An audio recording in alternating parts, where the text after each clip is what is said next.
Fox News alert for you. President Trump in another war of words with North Korea, taking to Twitter to send a strong warning to Kim Jong-un and his regime, saying, quote, just heard Foreign Minister of North Korea speaking at UN.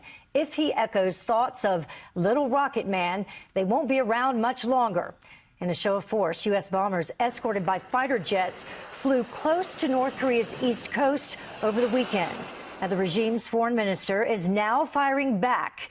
This just in, saying that it reserves the right to shoot down U.S. bombers in international airspace after what they're calling President Trump's declaration of war. And with us now to discuss it is Andrew Peek. He's a former U.S. Army intelligence officer and a fellow at the Clements Center for National Security at the University of Texas. Thank you so much for joining us.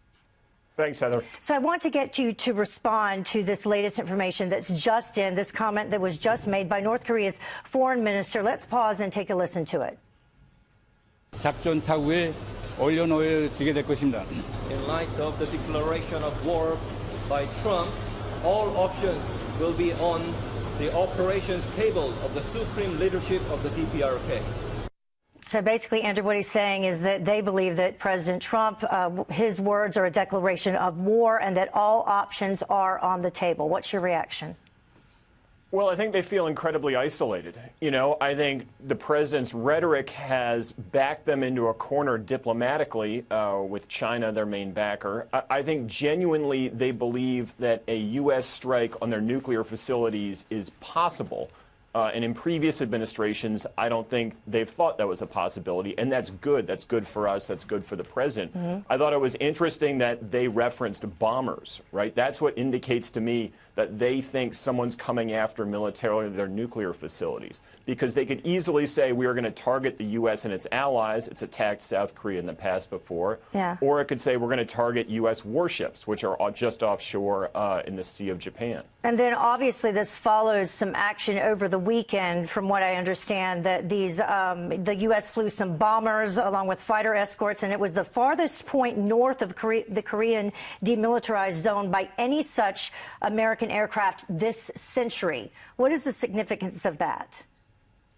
Well, I think in addition to the rhetoric you are hearing out of the White House and the tough talk from Nikki Haley and General McMaster and the National Security Council, they are rebuilding America's deterrence. You know, the logic of military deterrence is the other fellow steps more carefully if they think you are more likely to act.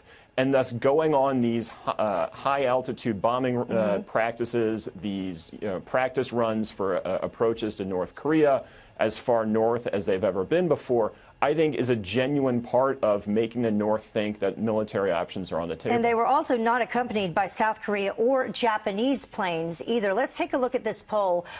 People were asked, do you favor or oppose military action in North Korea if U.S. does not accomplish goals via economic or diplomatic efforts? And 58% of people polled, they are in favor. Do you think that they really understand what that means, and what does it mean? Well, I think it means that people don't want business as usual with North Korea, that we've done an effective job of raising to the point where we don't want another kick the can down the road nuclear deal that will say, okay, here's a bunch of financial and economic rewards for you in exchange for no actual concessions. I think above all, it means Americans don't necessarily want war, but they trust the president to deal with this issue. All right. Andrew Peek joining us with his insight. Thank you so much. Appreciate it. Thanks, Heather.